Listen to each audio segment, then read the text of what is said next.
Hi, this 5-minute solution gonna show you how to fix WhatsApp contact not showing in iPhone. Follow this easy and step-by-step guide to easily fix this error.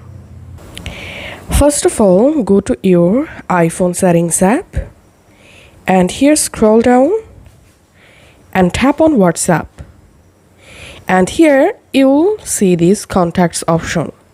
If it is disabled, you must need to enable contacts option. And then go back to your WhatsApp and tap on this plus icon. And now here you should see all of your WhatsApp contacts. And if you're still not getting all of your WhatsApp contacts, then all you have to need, go to your iPhone settings again.